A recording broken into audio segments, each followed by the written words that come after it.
Harry Potter stars old and new contend with creator controversy. First Steps gets an official tie-in comic, and the Predator Badlands teaser trailer. All that and more coming up right after this.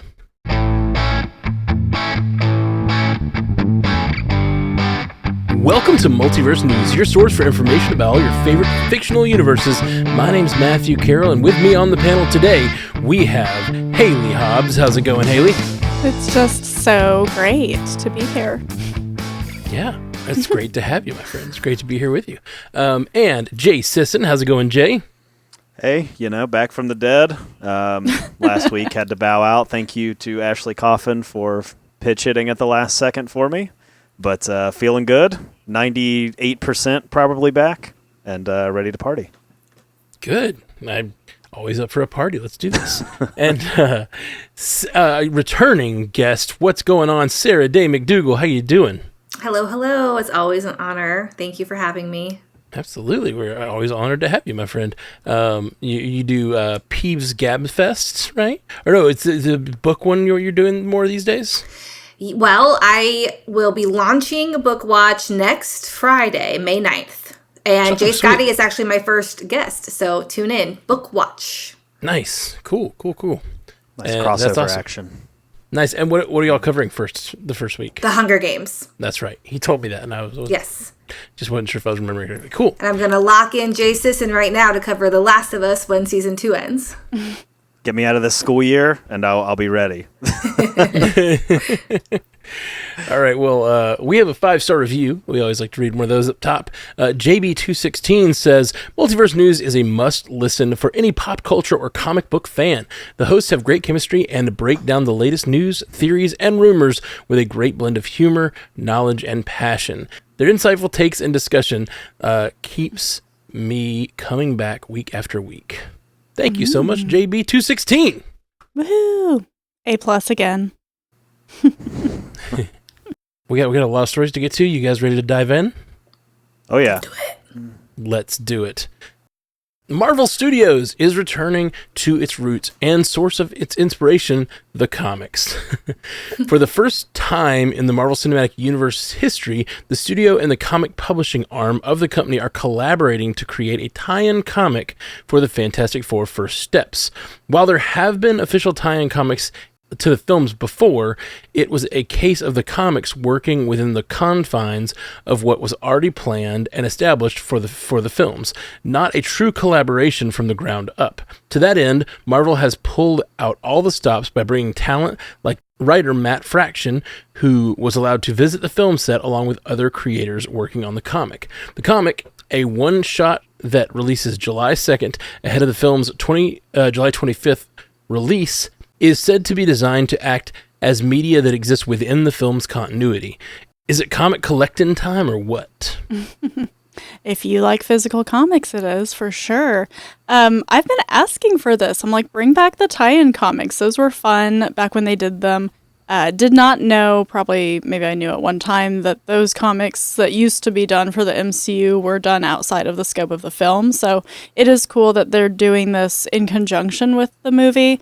Matt Fraction is a huge name in comics. You will recognize him especially from the Hawkeye run that he did that's very singular and that they took a lot of inspiration from for the Hawkeye show. So love Matt Fraction, and they kind of did this with X-Men 97. They did a 4-issue sort of prequel to the series run, which was cool. So I wonder if this will be prequel or like within the movie, just not in part of it that we see. But yeah, I'm looking forward to them hopefully continuing to bring this back because I think it's a fun way to bridge that comics world and the movies. Mm-hmm. Correct me if I'm wrong, but didn't they do a TVA thing too that was supposed to be related to Loki somehow? It was connected? Yes, I have not read that yet. Okay. There is a TVA. I don't know if it was just a series or a one-shot. I think it was just a one-shot comic. I could be wrong, but yes, they did do. There was a one for Ant-Man way back in the day too. They've done these in the past, but my take on this is I don't believe them that it's any more tied in. I think they always say this, and then it's they're saying, "Oh, it's more connected," and I'm like, "Yeah, if they do something in this comic that you want to change in the future in a movie, you're going to change it. You're not going to I have stopped trusting companies to believe them that like what happens off screen in a comic or books like actually happened. Like it's always secondary, and it's always like if the director of the next movie decides they want to change something that happened, they change it, and so it kind of annoys me. This is called the Star Wars extended universe effect, is what you're describing here. Absolutely. Star Trek too. Star Trek had, years of no shows and tons of books that extended these stories, and I read a lot of them, and then all of that went away. They don't really take it away, but it's just like if something conflicts. They didn't do a big like Star Wars did the big like, oh, this is not canon, this is. Star Trek just kind of messily like ignores things they don't want to think happened. Yeah. Star Wars is like, well, we want to bring back this random, Jedi named like Bib Rebo or something, and then but we killed him in extended universe so that they just pretend like it never happened or whatever. Mm-hmm. And then everybody gets really, well, not everybody, but like some people get very angry about it. But yeah, I mean, Star Wars used to do this too. Like there was kind of speaking to that extended universe, there was tie-in novels. Like I remember whenever they announced like Solo, for example, like they were like, here's a tie-in novel that's going to release with Solo, and same thing with like the sequel trilogy, like tying in novels about Kylo Ren and stuff like that were supposed to be canonized. And I always think that that's really cool. Like it gives people who like that medium a lot more of an outlet. Like if you're really into continuity and you're like very into the world and the canon and the like, I want to spend every minute in the world that I possibly can, it gives you a lot of outlets to be able to do that. So I think this kind of thing, like, is it going to blow up and be huge? Like probably not, but like it's going to satisfy the people that want this sort of thing. And a lot of people who are hardcore fans are fans of both mediums. So I think it's a win-win. I mean, if you can get people who are respected in the industry, they can come in, they can tell a story, it's got the hype train behind it of the movie, and then you can tie it to the movie and say, yeah, these are the same characters, same thing. It's not going to affect your viewing experience if you read it or not. Like people that are into that are going to be really into that, which is cool. Mm-hmm. I didn't know about this comment. I might check it out because I feel like I'm the only one in the world that is the most excited for this Fantastic Four movie as opposed to I'm excited Thunderbolts. So I might just check it out just to have fun. I'm not a huge comic reader. So I don't know. We'll see if I can get my hands on it and check it out. The interesting thing to me, I'm with you, Sarah. I'm really excited about Fantastic Four. I mentioned it on the cast this week. I think right now I'm mostly more excited for Thunderbolts. Maybe it's because it's so around close, the corner. Yeah. But also, like, I just know those characters. But one of the Fantastic Four just is such a new beginning, and so that's exciting in its own way. Yeah, I think that's why, not to get too off topic, I think that's why I'm most excited for that one as well, because I feel like that's going to be a good one to get us into the next chapter of what the MCU is going to be like. Yeah. And I never really, I'm sure I've seen the other Fantastic Four movies, but I never really cared about it until, the MCU became like this thing. So now I'm really interested to meet these characters. You hear about them all the time. Those movies were really big. So I'm just really excited to meet this team. Mm-hmm. The one thing to tie it back to the story is that this time, one of the biggest things about this movie is this world building they're doing with like seeing what this world is like, where they are in their career, what the world has seen from the Fantastic Four so far, and like reading this comic will probably give us a good sense of that before we actually go into the theater. And I think that's really, really cool. Yeah, that's a great point. You just sold me on finding this comic. Yeah. That was my goal. There was a great tie-in comic from Star Trek 2009. It was just great, and it tied in so beautifully and had all these wonderful things, and it was written by the writers of the movie, so it was like really tied in. And then it's sort of like some of it's canon still, and then they sort of flex it out when they need to. Anyway, all right, let's get on to this next story.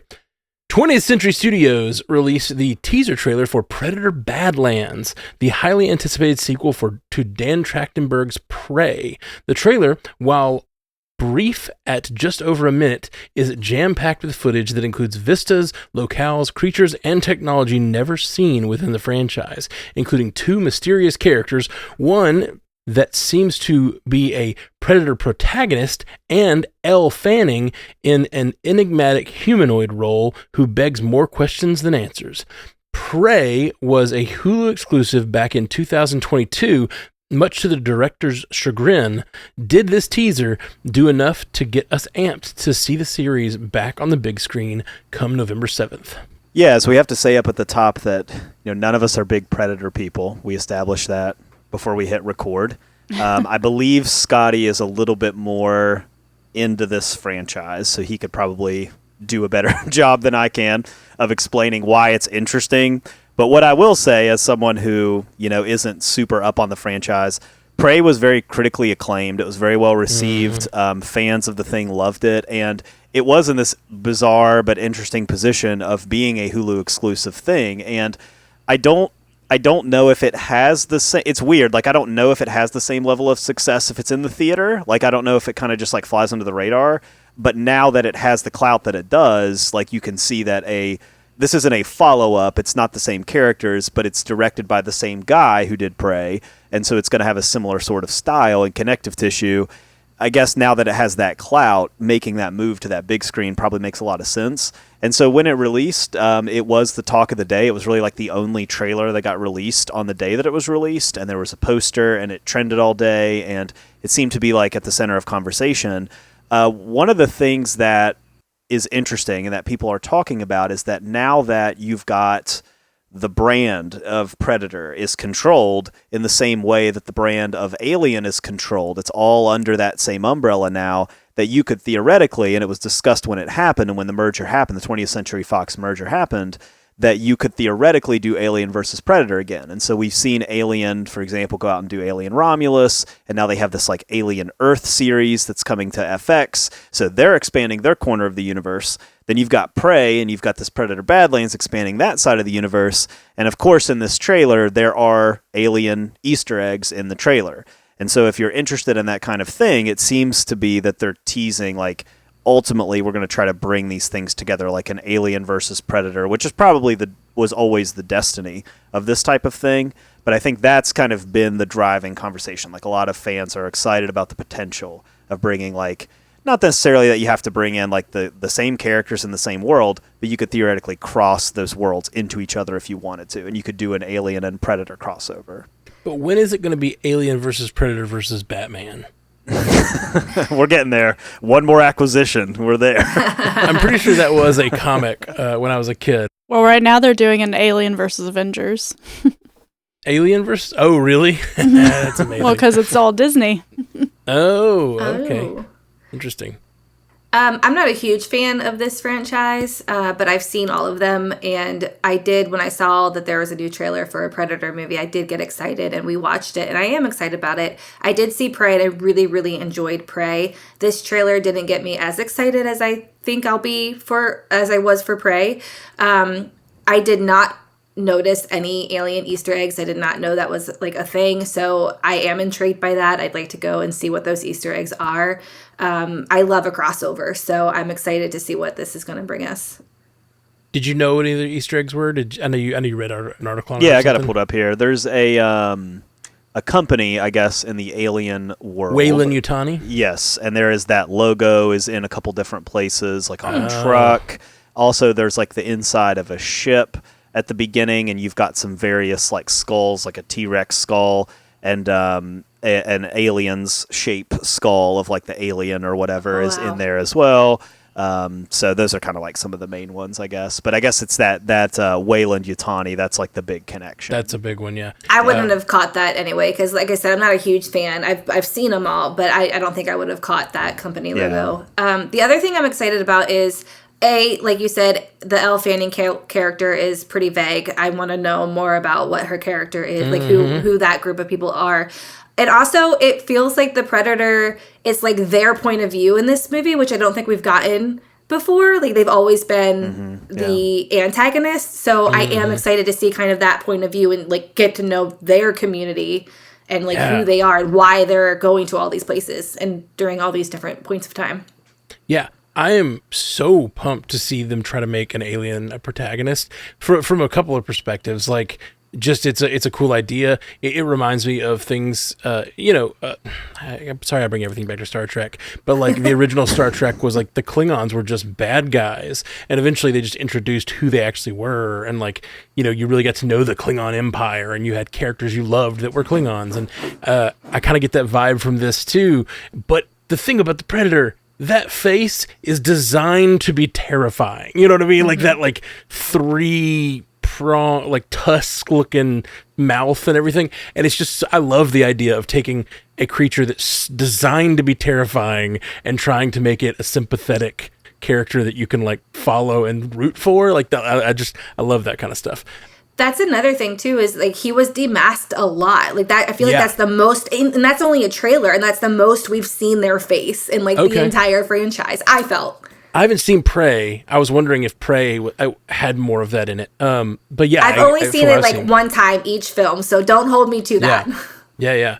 But yeah, no, it looked like he's also not wearing armor. Like when we have seen predators in the past, they are predatoring on like a foreign world, normally Earth. They're hunting, I guess I should say. Sorry. No, predatoring. This is way better. Oh my gosh. Sorry, I have to. There's a really wonderful TikTok that goes around every once in a while where a kid is dressed up as Predator. And the dad picks up the camera and he's like, "Who are you?" And he's like, "I am Child Predator." And the dad goes, "We're going to need to workshop that name, bud." He's on a list. Doing like little kung fu moves while he says it. It's really funny. But no, I just, this trailer looks badass. I am excited for the weird making a Predator protagonist. And like, it looks like the way they're going to do that, it looks like he's going to have the goal of killing a monster that's much bigger and harder to kill. You know what I mean? Like that seems like a cool, it just, like an actual hunting thing instead of him trying to come kill humans who are kind of easy to kill. You know what I mean? Like the Predators always seemed like sort of just bullies, like space bullies. I think they could do something cool to, like give Prey a theater release, like do a double feature of this. I think that'd be a nice opportunity for that film, because I think a lot of people would go see it because it was so beloved on streaming. So I don't have anything else to say about this other than that. I think they should do that. That's a great idea. Really good call. I have not seen Prey. I would love to see it for the first time in the theater. Great idea. But that's what I'm excited to see. Like you were saying, as you were talking, I was getting more excited about this film because it is going to be so. Like, are they going to make us sympathize with this group of creatures, or are they assholes at the end of the day? Still, kind of seems that way. Like definitely looks trailer like vibes. Trailer vibes. Yeah. It'll be fun. All right, before we move on, I have to also mention the Weyland-Yutani connection. I wanted to jump in earlier, but someone else did. One of my favorite movies is Serenity, of Firefly and Serenity. Yes. And in Alien, the original Alien movie, it's like, it says building better worlds. That's Weyland-Yutani's slogan. And throughout Serenity, there's a character that works for the big government who's saying, "We're building better worlds." And then at one point, one of the guns, you can barely see it. You have to like turn up the saturation, but it has a Weyland-Yutani logo on the gun. So they were like sort of like working their little movie into the Alien franchise without telling anybody. It's a deep cut. Yeah, that's cool. I love it. I also love that show and film. Oh yeah, I love it. Yeah, I love it too. And the thing about it is that I think the original Alien movie is a huge inspiration for Firefly and Serenity, because it's the first Alien movie is very like, they're on a ship, they're friends, they sit around and have dinner. Like that's not a thing you see in spaceship movies very often. It's normally a much more, I think Star Wars obviously did that too. But a lot of them are like, they're the military or whatever, and they're just like, the vibe of Alien, the first one, has a very similar vibe to the crew of the Serenity. The way they hang out, the way they have dinner, the little table, and you watch that scene. The scene of them having dinner always reminds me of Firefly every time I see that movie. Okay, jumping into this next story. A couple of weeks ago, we discussed the casting of several key figures in HBO's upcoming Harry Potter series, including John Lithgow and as Hogwarts headmaster Albus Dumbledore. Now, while speaking to the London Times last week, the actor revealed that he was not prepared for the resulting public outcries and backlash in response to his participation, given series creator J.K. Rowling's involvement. As Rowling's public transphobic stance and comments in recent years have been the subject of controversy. Elsewhere, David Tennant, who played Barty Crouch in the film, offered his appropriately timed insights on the author while receiving an allyship award at the Britain LGBTQ Awards, saying, "We shouldn't live in a world where that is worth remarking on. I don't wish ill of her. I just wish her to shut up." The lines between the worlds of make-believe and our real one are often blurred, and the decision to separate art from the problematic artist is a complicated and personal one. How are we choosing to approach headlines like these as the series continues to ramp up its production?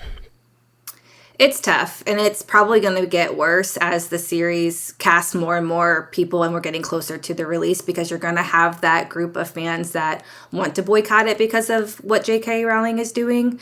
The John Lithgow of it all, it's surprising that he would say that, because it's like, who doesn't know of this controversy with her right now? So why are you surprised of this backlash? Every time she says something, there's some sort of backlash. It's headlines everywhere. But at the same time, like, this is his job now. And, maybe he's just trying to play nice. The thing is, there are so many people working on this production, that it's hard to separate what she's doing from all the people working on the show. Like, you don't want to not support them because of her. And it's the whole separating the artist from the art. And Harry Potter means so much to so many people, even, minority groups. And it's so frustrating to be a fan of Harry Potter and want to be so excited for this TV show like I am. And to see, like, a TV show can just include so much more than the films can. And it's HBO of all things. So it's like, it's going to be great. And it's so frustrating to have this hatred and negativity kind of lingering over it, because you're afraid to be, like, not afraid to be excited about it, but you hate that you're so excited for it because you don't want to support J.K. Rowling, but you also love Harry Potter and the story it tells.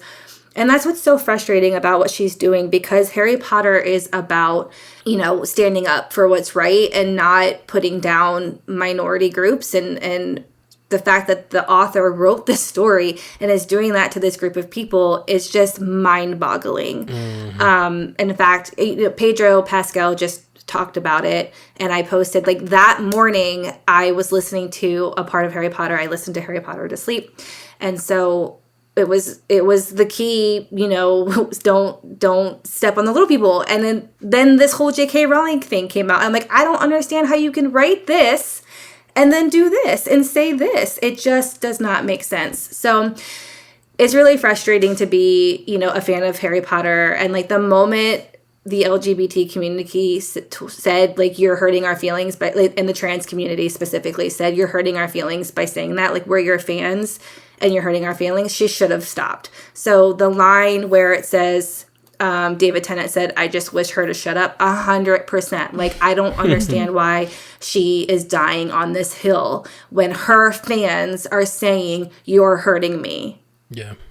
Yeah, it is a complicated conversation, like, because it's kind of like, I truly see if people are coming at it from different ways, people who have been fans of it for a long time, who, aren't supporters of J.K. Rowling, the person, they have this complicated relationship with it, kind of like you, Sarah Day. Like, it's mm-hmm. like and I see both sides. It's like, if somebody told me, I don't really agree with her, so I'm totally writing off Harry Potter, I'm getting the tattoos covered, I'm burning all the movies, I'm done with it. I get it. I mean, I get, like, if that's the route that you take, but if I have a conversation with somebody and they're like, I think I can kind of recapture the magic of it. Like, it's just kind of like, I can separate the art from the artist. I might not agree with her, but it doesn't taint my experience of Harry Potter either.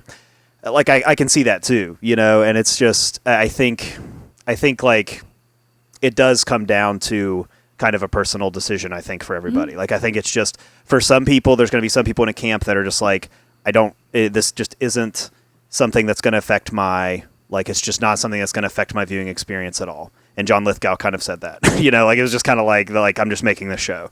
And I think there's going to be a lot of people who are in that camp. Like it's just like, okay, like I know that she has her own personal beliefs, but I just don't care about that. And then you're going to have a section of people that are like, I can't watch the show because I just completely disagree with everything she says, and I feel like if I'm supporting the show, I'm supporting her. And then there's going to be a faction of people that are like probably somewhere in the middle, where it's like they're not crazy about what J.K. Rowling is kind of doing in politics, but at the same time they're kind of like they really like Harry Potter and they just want to be excited about the show and they see it as escapism and it's just like something they want to do. And I think like on some level, it's like all these are kind of valid, I think, like, because it's just kind of like you kind of have to make that decision yourself a little bit. I don't think any of us are going to tell you like, this is here's your playbook for the Harry Potter series, you know, like here's what you should do about it. Because I think, you know, at the end of the day, it's like, it's going to be one of those things you're going to have to decide for yourself, I think, a little bit. Like I try to think of like a similar situation for me, like, because I'm trying to think, because like I like Harry Potter, but I'm not like a huge Harry Potter guy. So it's like, you know, it's kind of hard for me to relate to separating the art from the artist. So I was trying to think of like an example of this for myself that I could relate to.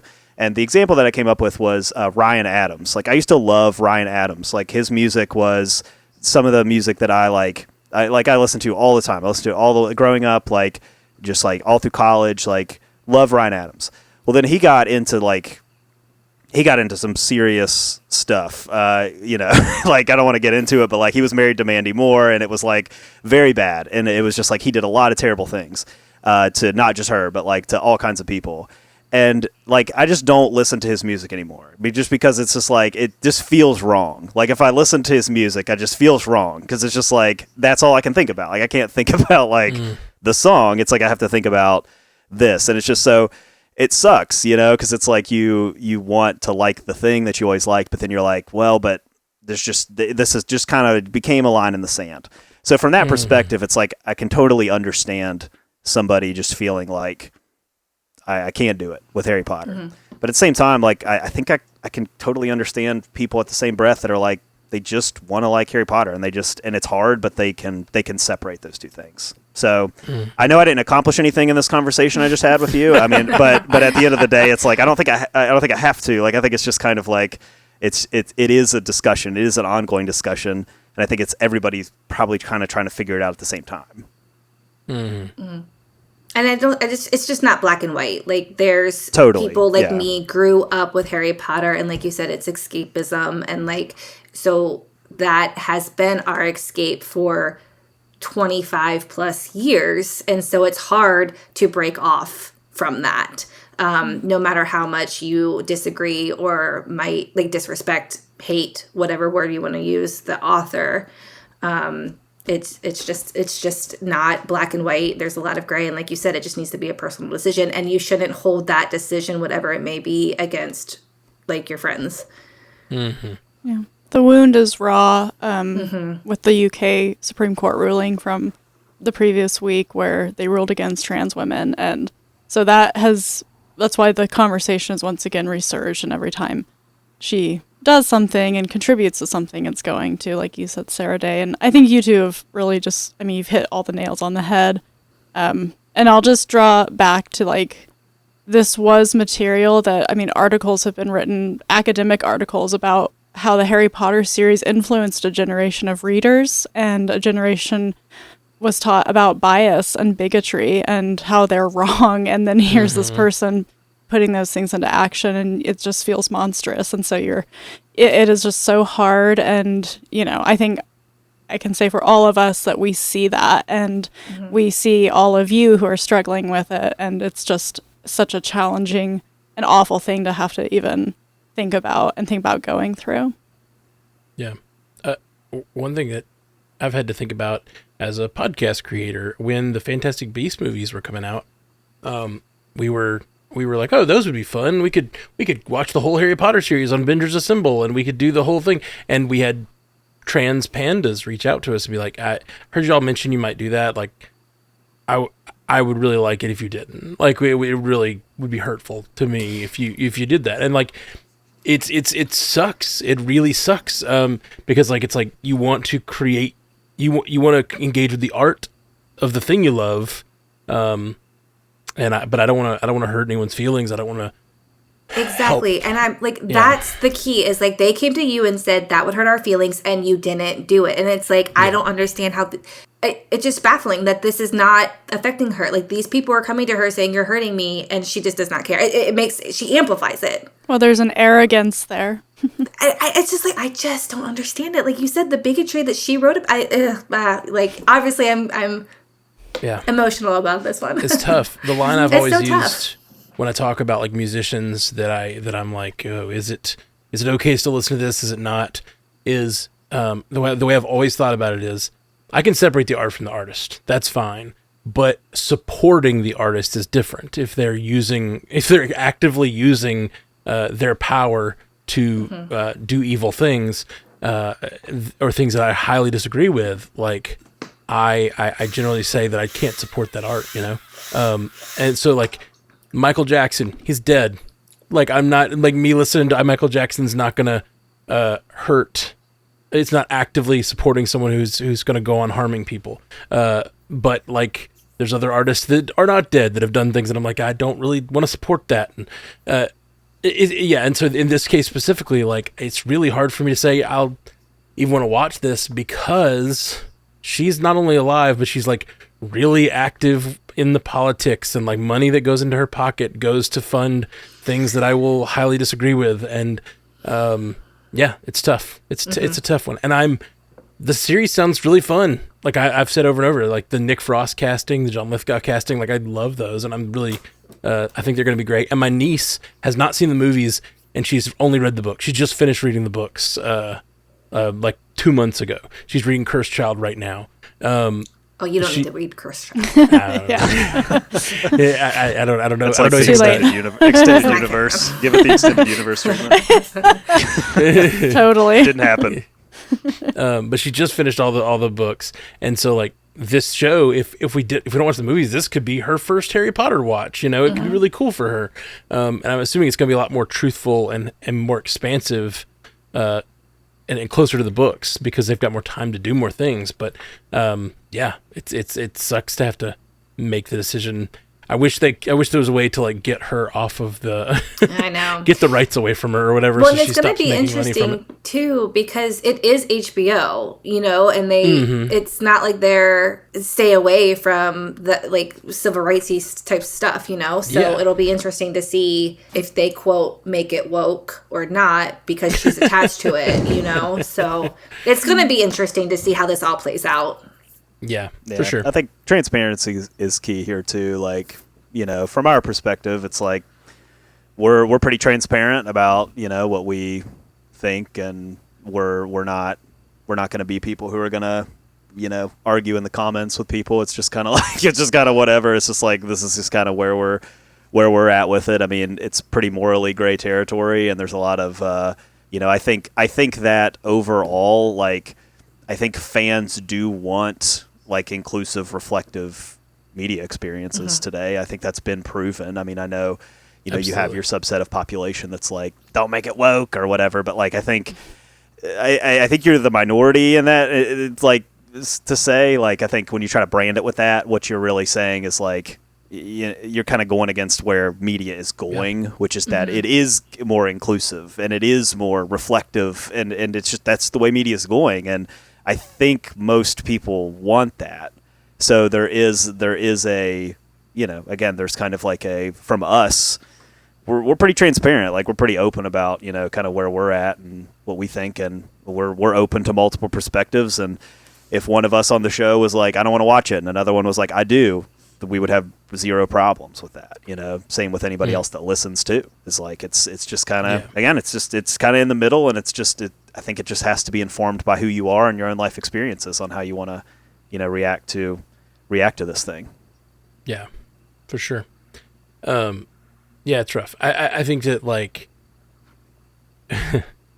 there's a strain of politics right now that is trying to, like, I just say Elon Musk tweeted a few weeks ago and said that, like, empathy was the, like, problem in Western culture. I forget the word he said. It's like, it's the glitch in the Western culture. The empathy was their problem. And it's like, yeah, right. Like, that's so dark. And basically it's just like, no, like, you should just serve capitalism and the free market will solve it all. You don't need empathy. It's like, no, that is the problem. Like, that is the problem. That is the whole problem with that political project, and that is the problem here, is a lack of empathy. And Agents of S.H.I.E.L.D. series finale. Yeah. I just think If that you know. the reason good art is mostly made by people who are I forget the words you used, Jay, but inclusive and reflective about things, is because that art is what brings empathy to our hearts. It's what exposes us to other types of people. The Harry Potter books themselves expose us to different types of people. And sorry, I get emotional. The house elves and stuff. Like, we're dealing with these, like, things about oppression and like kind of complex questions about it and, like, all this stuff, and, like, but then fucking have it in your real life. Like, have it in the world. Have empathy for all types of people. Yeah. And so anyway, that's that. An ongoing conversation, I'm sure. Yeah, I'm sure it will be.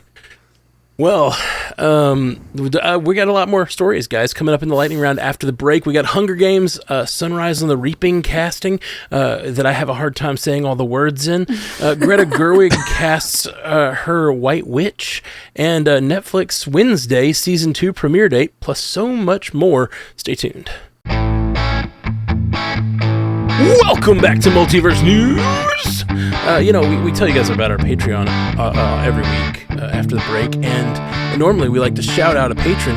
Well, this week we can shout out a patron who's right here on the call, Sarah Day McDougal, our patron for the week.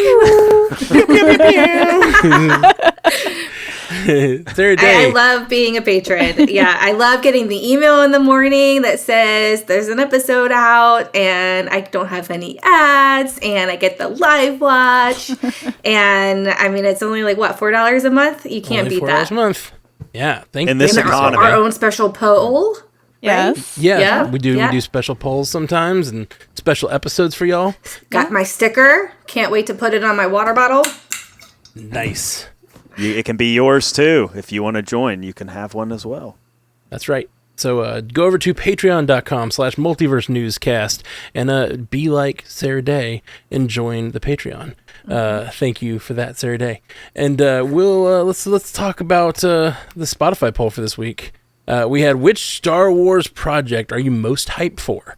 I think it's interesting how this breaks down. Starfighter, the not Reynolds. Baby Daddy Gosling Star Wars movie got 9.3%. Vision Season 3 got 11.1%. Ahsoka Season 2 got 22.2%. Maul got 25.9%. And Mando and Grogu got 31.5%, just barely edging out the win, but kind of a tight race here for it's really interesting what this says about the fandom, like at least the ones that watch this show. It's very, very divided which one's the one they're most excited for, and I think that's really cool. That's really seems like a good thing for Star Wars. All in the Filoniverse, though. Question. Does Ahsoka come out before Mando and Grogu? No, they just started shooting. Well, I don't remember. They just started shooting Ahsoka, so... Is Mando and Grogu like in a combination of all of the... I think that's the plan. I think that the Ahsoka and others are supposed to be in it. There's that one. There's also a Filoni movie that will be the big... And we don't know what that is yet? That's not Mando and Grogu? I thought that was Mando and Grogu. No, I there's don't another think so. Filoni. Yeah. There's like an Avengers Endgame Filoni movie or something where it's like Ahsoka and Boba Fett and Thrawn. Mando. Okay, see, I did think that was Mando and Grogu, so that might be where I'm getting confused. So many movies, so little I am time. too. We don't. They know are what the name supposed to of hand the off movie to one is. another, though. Like he said, like Ahsoka Season 2 and Mando and Grogu. I don't know which ones come first, but they are supposed to kind of be connected. very tied. Yeah. Okay. Very tied together. That's interesting for a lot of reasons. Yeah. That is exciting. I like the idea of just like passing Grogu off to each show because it's, He's he the brings in the MacGuffin. eyeballs. So they just ship him to the next show at the end of the season. It's like the post-credit sequence is just them handing off Grogu so he can go be in whatever. I don't think we have a full release date for Ahsoka season 2. Are we going to get CGI face Luke in any of this stuff again? Oh, now that's the thing. If you could do like an end game type thing and actually have Luke show up and do his thing. I mean, he showed up I in feel that like they episode shot of The their wad Mandalorian, with and it that was already. amazing. Yeah. Simu Liu spoiled it for me, so I didn't get to experience it. But The beef returns. I'm still training for one day when I meet him. Like I can, Jay, I'm sorry, but he would drop you so fast. yeah, no, you're not wrong. I saw the fight scene in the skyscraper. Can't do any of that. It was I love 6 a.m. the day it came out. He tweeted about it. I was like, He was come on, excited, man. 6 a.m. Go ahead. 6 Sorry. a.m.. This is like the 7th time I brought this up. People have lives, Simu. I think he's apologized. He's apologized since then, I believe. I hope it haunts him every day of his life. I don't. That's Jay said that. That was Jay talking. Yeah. No, I do mean that though. Yeah, that is a pretty huge moment to spoil for people if they've been waiting, Yeah. And it was 40 pretty years good. for the return of Luke, and then Hopefully Liu. he's learned his lesson. Yeah. Oh man. Well, yeah, I'm pumped, but I do think that whether it's Luke or Leia or Han, like any of them coming back and them doing actual de-aging and having them show up in the final fight would be pretty sweet. Harrison Ford would not approve. Harrison Ford likes money. They did de-age him for Indiana Jones. They could just Yeah. do it That's true. again. Oh, they already yeah. have the de-aged Didn't Harrison you see his Ford. interviews for Brave New World? He was like, "How ridiculous do you feel?" And he was like, "I'm making money. I don't care." Yeah, Harrison So Ford great. is about that money. Like he will He's do the any best. role. They have de-aged Leia too. She was in Rogue One. I mean, Rogue One. Yeah, you already Yep. got the catalog. Yep. Put them out there. Chewbacca's easy. I mean, Chewbacca's easy.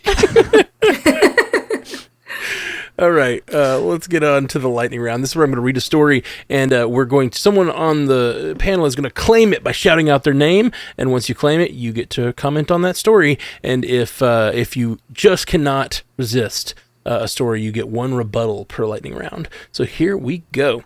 The review embargo has lifted on Thunderbolts, and from 107 total reviews, the film currently has a certified fresh rating of 88% on Rotten Tomatoes. Jay, this is really high.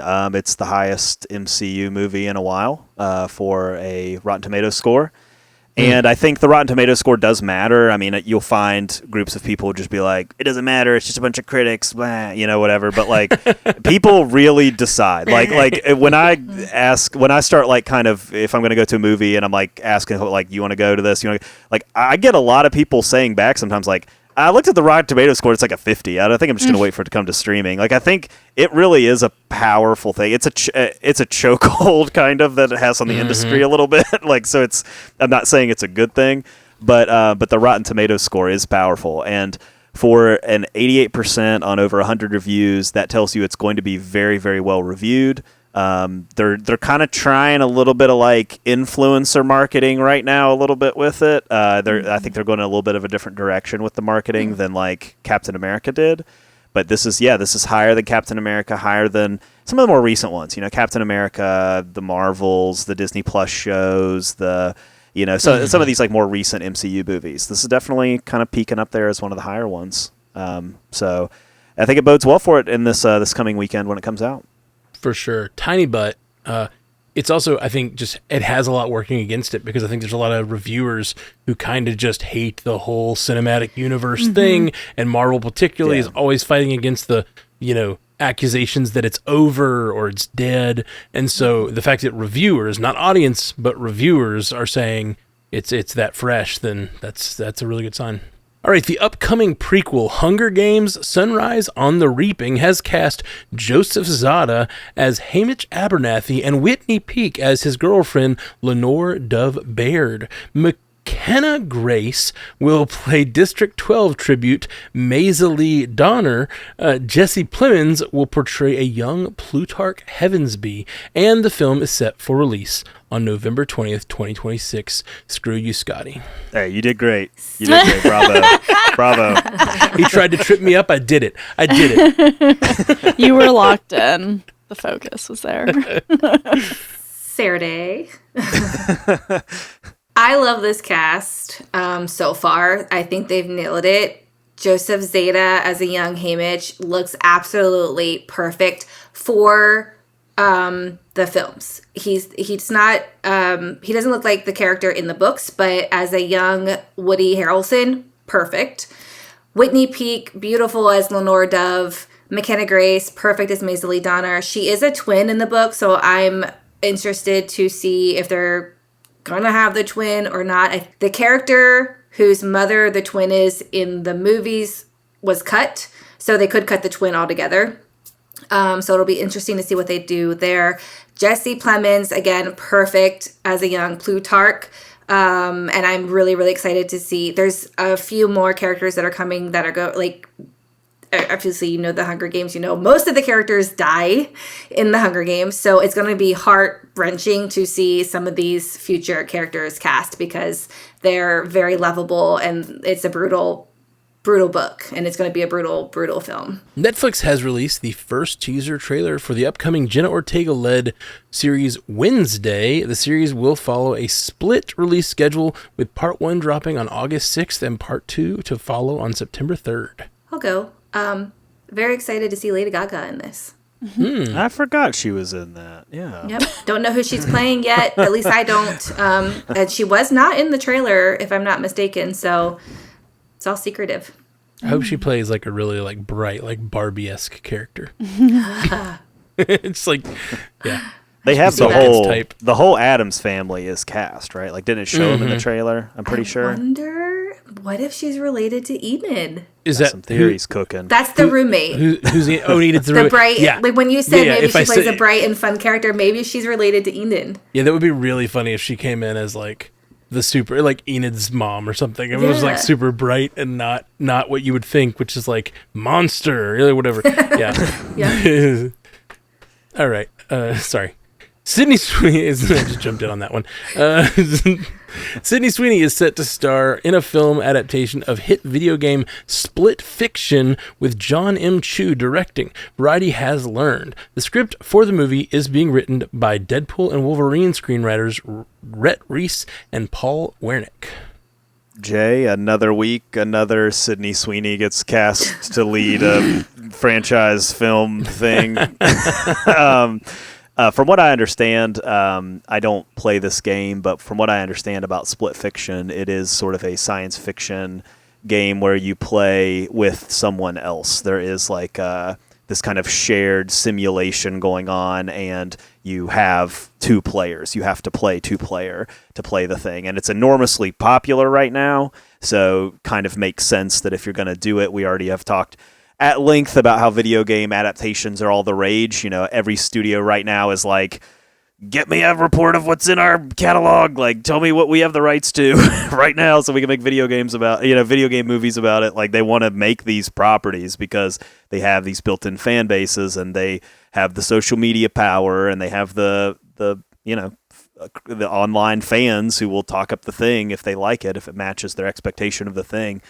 So we've seen, these video game adaptations take off, like Mario and Minecraft and Sonic and The Last of Us, and the list goes on and on. So, makes sense.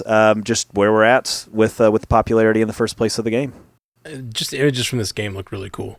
I hadn't looked it up until now. It's really popular right now. Yeah, it's a lot of players right now for it. Very cool.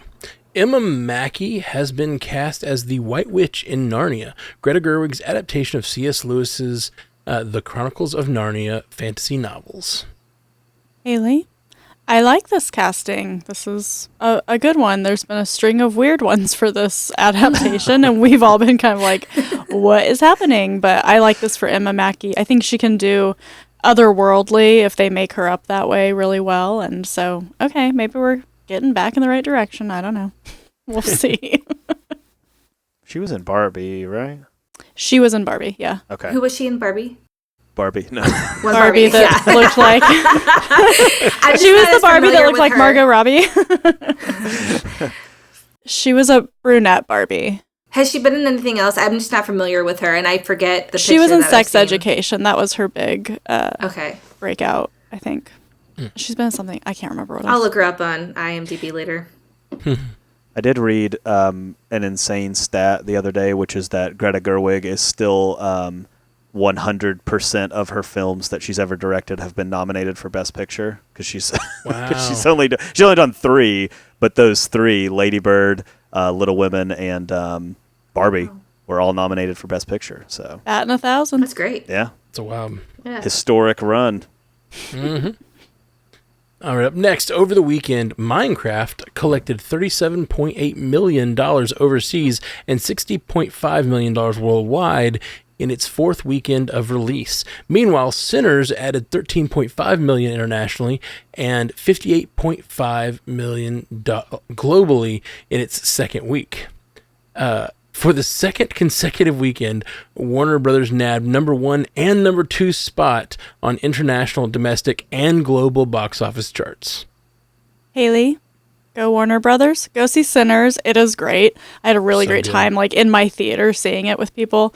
We were all like, "Oh, it was amazing. I loved it so much." We were like, "Don't do that. No, no, no." It was a very fun experience. But how dare we leave off the re-release of Revenge of the Sith, which brought in $25.2 million over the weekend. Wow. Cha-ching. Yeah. Disney's happy too. now that it's all digital too, that cost them nothing. Oh, I'm hell sure yeah. they like made it like nice or whatever and like put some beginning added on it or something to be like there's something anniversary. Oh, Hayden Christensen. Yeah, he did like a pre-filmed thing before. Yeah. That's right. I heard about that. But unfortunately, he has a mullet right now, and it's not a good look. Maybe it's for a role. Okay, give him a break. I hope so. I hope it's for Anakin, like he's growing it out. Yeah. Yeah, it's wild. All right. Bill Hader and Daniel Zellman are developing an HBO series about Jim Jones and Jonestown, with Hader co-writing, co-showrunning, and executive producing. Hader is also in talks to star and direct in the project if the project moves forward. Haley, I love a good Jonestown revisit. I don't know why. There's just something so... You think it's the most bizarre thing you've ever heard, but then you're like, no, that really happened. That actually occurred in this timeline on this earth. And I know that Bill Hader, what was the show he did that? It was kind of darker comedy. Barry, yeah. I know that was him, and that was really good. And so I could see him making this. While there's nothing funny about what happened at Jonestown, I could see there being a humorous lean to it while still addressing the really dark themes of what happened. And so it probably is in the right hands for something like that. 100% agree with you, and I have seen all of Barry, and I love it. But just the idea, the exact kind of dark comedy he uses for Barry feels so perfect for just like a bunch of cultish people, like the kind of weird cultish behavior or like vibe you get off people in those stories. And like, yeah, I think Bill Hader is a perfect fit for this. This sounds awesome. Don't drink the Kool-Aid. Don't drink the Kool-Aid.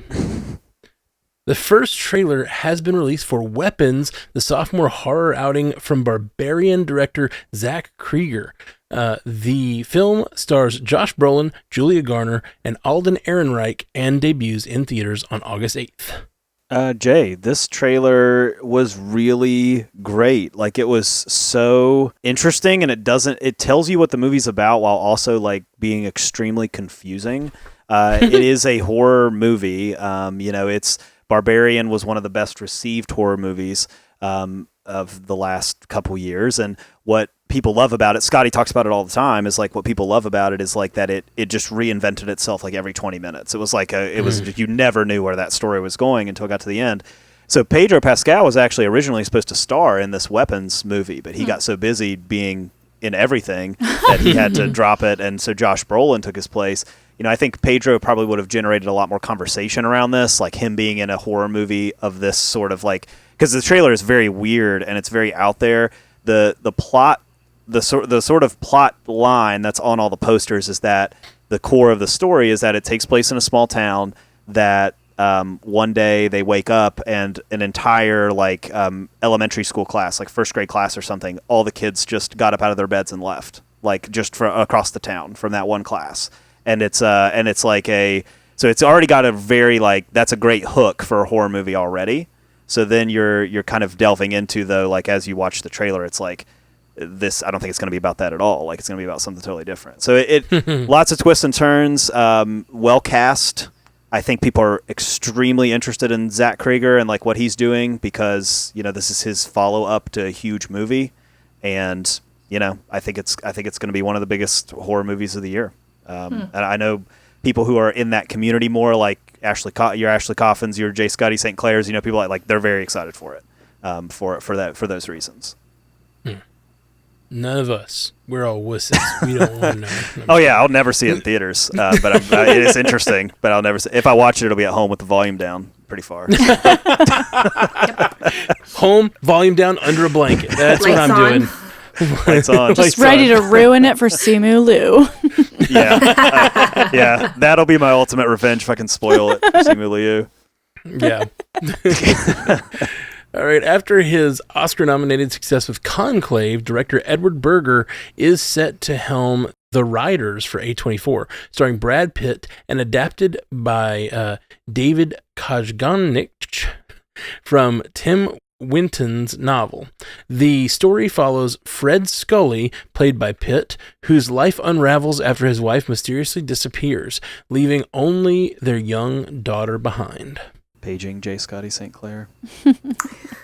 I'll go. I loved Conclave. It was one of my favorite films from the Oscar run last year, and oh, how relevant it is now.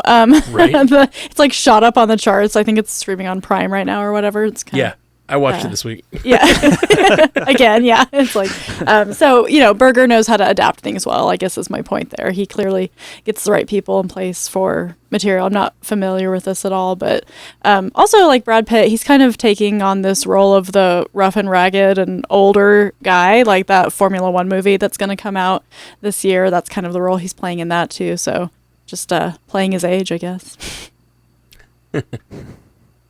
A judge has thrown out a lawsuit challenging Warner Brothers' copyright to Superman in 10 countries, finding that the federal courts have no jurisdiction over the dispute. Mark Perry, the nephew of late Superman co-creator Joe Shuster, sued the studio and its DC Comics subsidiary in January, arguing that Shuster's estate had the right to cancel Superman copyrights in the United Kingdom, Canada, Ireland, and other territories.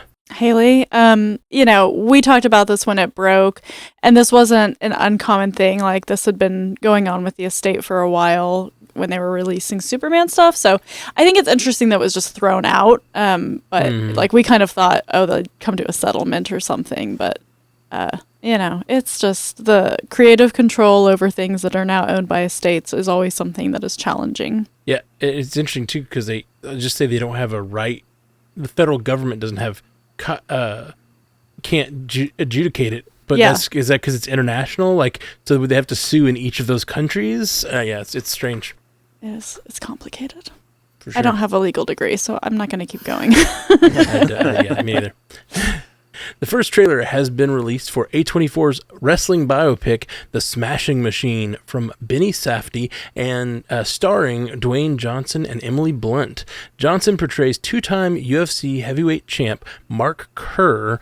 The film debuts on October 3rd. Jay, this trailer rules. It is rocks. Oh, I missed it. I should have said rocks. The rock. It doesn't matter. Nope, too late. You can't go back. I know. The trailer's great. Like, I didn't really know what to expect. Dwayne Johnson does not look like Dwayne Johnson. They made him look completely different. They've edited out all his tattoos. They've given him hair. They've totally raised the bridge of his nose. His face looks completely different. Doesn't even look like him. So they've totally overhauled his look for this. Emily Blunt looks amazing. The movie is a fascinating story. It's that fascinating story about, sports and getting off the ground with sports and like what you're willing to sacrifice for sports. And this was somebody who, dealt with, pain medication problems and like spotlight problems and all this type of stuff. So it's a deep story. Like, I think Dwayne Johnson is I think this is an Oscar campaign. Like, I think that's what I think that's what the plan is here. Like, is that this would be this type of role. This is a very dramatic role. Like, this is a serious dramatic role. A24 has the best Oscar campaign team in the business. If you're going to try to go for an Oscar, like, put it with A24, because they're going to really like drum up a lot of support with the Oscars for that. Now, we've seen big stars, especially big successful stars, not always kind of just like get into the Academy and get into the conversation. It's kind of a tricky world to sort of get your way into. And sometimes like somebody like a Dwayne Johnson, who's, you know, this like larger than life type person, I don't know if he can really just like pop the door into the Oscars all of a sudden. But I really think like we're going to be talking about this as like as an Oscar sort of thing, like for him, for maybe Emily Blunt too. And I think that was probably the plan all along. So I'm fascinated by the movie. I mean, I think it's a great trailer. I think it shows off a lot of kind of the dramatic aspect of the background of the movie. It seems like they really did a good job with it. Man, he looks totally. Are you looking at pictures of it? Yeah, he's totally different. Does not look anything like Dwayne Johnson. he doesn't. That's crazy. I can see him like under there, but like it's so strange. Man, it's gonna be weird. Okay, Yeah. Love it. Well, that's the end of the lightning round, you guys. We will be back very soon to talk about more things from the world of geeky media. So stick around, hit that subscribe, all those things. Sarah Day McDougal, our guest today. Thank you so much for being here. Tell the people where they can find your stuff online. Yep, thanks again for having me. Always a fun time. You can find me on Instagram at captain.mcd, and of course, Book Watch Podcast on Instagram. Again, that launches on May 9th. The first 2 episodes will drop with J. Scotty Sinclair covering the Hunger Games. It is a page-to-screen adaptation podcast where we compare the books to the films or video games to films, whatever kind of adaptation. Nothing is off limits. And every adaptation will have 2 episodes. The first episode, we dive into the key themes and the cast. And then episode 2, we'll get into the plot points and if the film or show did the book justice or not. Awesome. Well, looking forward to hearing that. I've been hearing a lot about the Hunger Games lately because my niece has been reading those too, and and I had to read a bunch of names tonight, so I bet I should probably listen to that podcast when it pops out. Yeah. It was not an accident that I chose the Hunger Games first. Oh yeah. All right. Well, what about you, Haley Hobbs? What you got going on?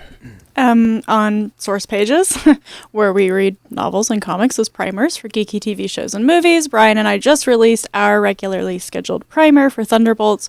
We read Jeff Lemire's 2018 run on Sentry, and if you know Jeff Lemire, you know him from the Moon Knight series that he did that is very pivotal, and so he's really great with these characters that have like trippy mind things going on. So go check that out, and or coverage on Always Watching. Yeah. Can't wait to hear that. The Always Watching, we've got that, and then me and Jay Sisson, we're talking about and Jay Scotty Sinclair. I was just saying Jay Sisson because he's here. Me, Jay Sisson, and Jay Scotty are also doing Last of Us coverage over there. So Always Watching is very busy. What you got going on, Jay Sisson, other than Always Watching coverage? Yeah. Check out Always Watching if you're watching The Last of Us. That season is really heating up. It's already flying though. I mean, we're done with 3 episodes. There's only 4 more left on the season, so it's a short season. I know. So check that out. That's always a good discussion every week. There's always a lot to talk about with The Last of Us every week. So we did that again. And then Commute the Podcast if you've never subscribed over there. That's a weekly show that I'm on with my friend Dave, where we talk about a few interesting things over the course of about 20 minutes or so. Like hating on Peeps. Yeah, we hate on Peeps every other week. Not that often, but it is sort of often. How do you find excuses to hate on Peeps that often? Oh, don't get me started. Go listen to Commute. I'll do it here too. Don't tempt me with a good time. I love Peeps. his hatred for Simu Liu and Peeps seething every week here on Multiverse. No, look. All right, well, I'm over there at the Marvel Cinematic Universe podcast. We're gonna be going live right here on YouTube, where we're live right now this Thursday night. As soon as we can get in the theater and see the movie Thunderbolts, we're going to be covering that right here. So that'll probably be around 9 or 10 Central, I believe. We're still a little up in the air, but I gotta check with everybody, see when everybody's seeing it. But normally it's later hours. But so when you get out of the movie, our coverage should be up pretty quick. So check that out. And we'll be back soon on Multiverse News. Peace. You stay classy. Hey, thanks for listening to Multiverse News, or watching it, or whatever you're doing. Eyeballs or ear holes, whichever thing. We do this show every week, and we appreciate you listening. StrandedPanda.com is where you can find all of our podcasts. And thank you for listening. Check us out wherever you get podcasts. Hit that subscribe button, hit that like button, hit the little bell icon, whatever you have on whatever service you're doing. Rate us, like us. We're really thirsty. That's what I'm saying.